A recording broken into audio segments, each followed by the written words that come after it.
परमात्मा याद दिलाते हैं कि जब तुम पर आपत्ति आ जाती है तब तो भगवान दिखाई देता है,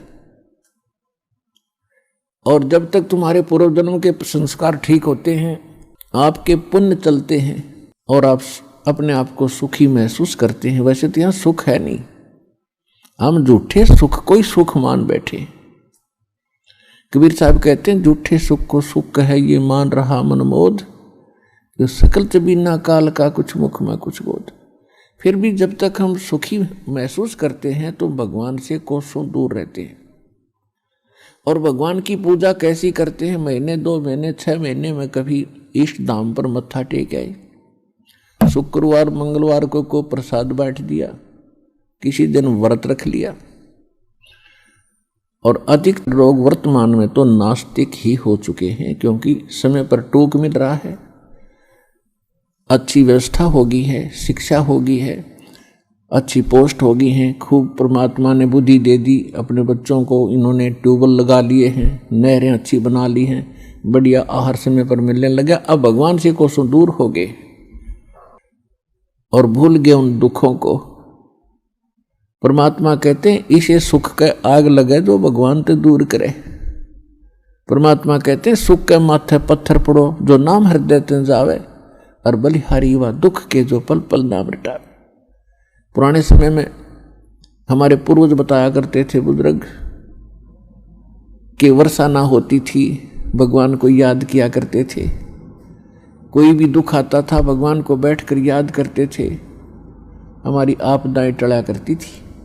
और अब भगवान 100 कोस दूर हो गया, अब तो बिजली याद रहती है, बिजली ना ही ट्यूबवेल चलाऊं वो भगवान याद नहीं आता।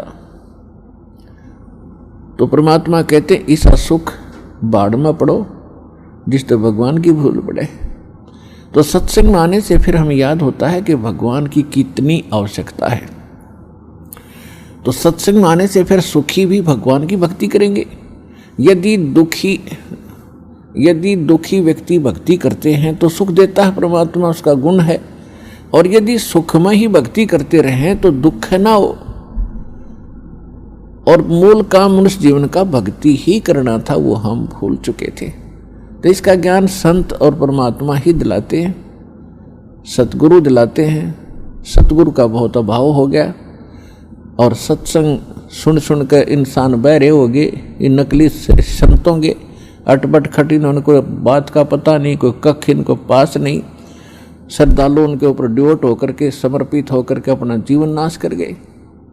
इतना बिगाड़ दिया धार्मिक इस मार्ग को, अब सेट करना दास के लिए कितना कठिन हो रहा है। इतने टीवी चैनल चलते हैं, सब पर कोरी बकवाद घड़ी जाती है इन संतों के द्वारा, कख भी पता नहीं, और सब सुन सुन कर बहरे हो लिए और उनको फाइनल मान चुके। तो इसका अब धीरे धीरे निवारण होगा इस संकट का।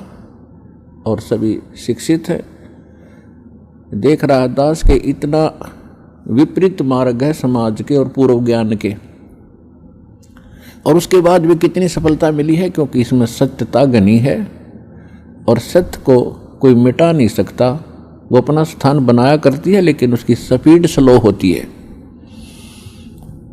भले ही धीरे धीरे चलेगा लेकिन ये सफल होगा और एक दिन पूरा विश्व इस ज्ञान को और इस भगवान को स्वीकार करेगा। तो प्रसंग चल रहा है कि जब ये भगवान के दरबार में पहुंच जाता है तब इसको सारी बात याद आती है। जब वहां से चला था मनुष्य जीवन पाकर आते हैं तो सभी उसके साथी बधाई देते हैं कि मेहर होगी भगवान की तेरे पे, और भगवान ना बोलिए, घनी भक्ति करिए, पीछा छुटवा के आना अब के।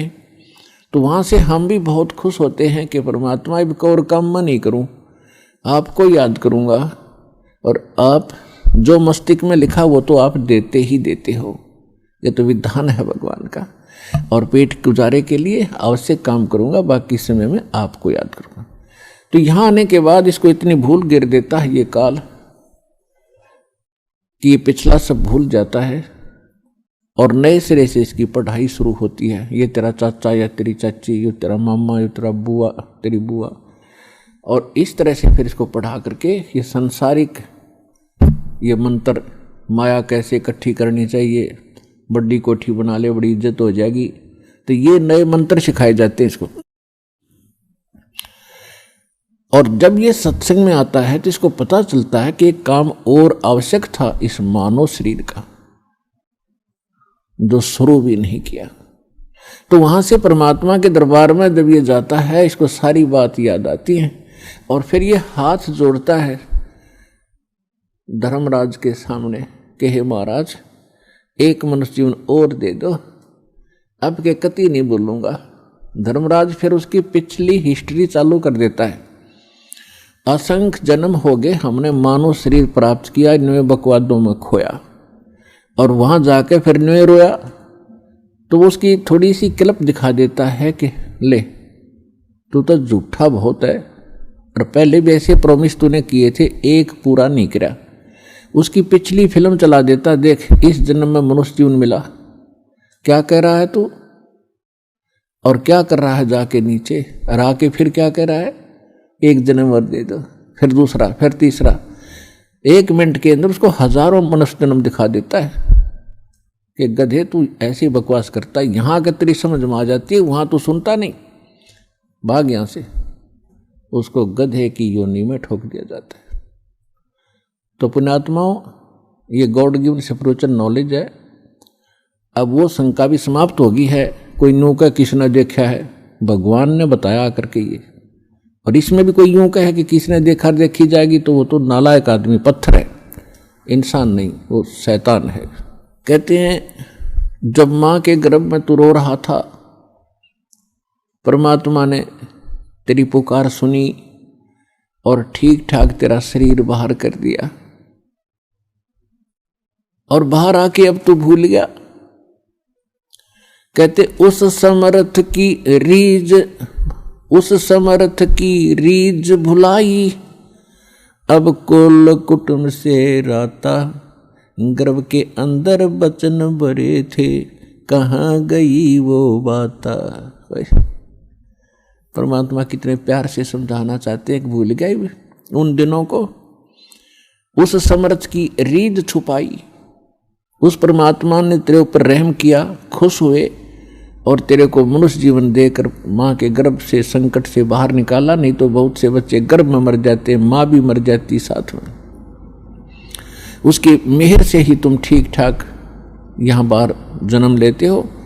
और आज भूल गया उन भगवान की उन बातों को कि गर्भ के अंदर बचन भरे थे, कहाँ गई वो बातें। तो पुण्यात्मा, दुख में सुमन सब करें, सुख में करे न कोई, और जय सुख में सुमन करे तो दुख का ही कोई।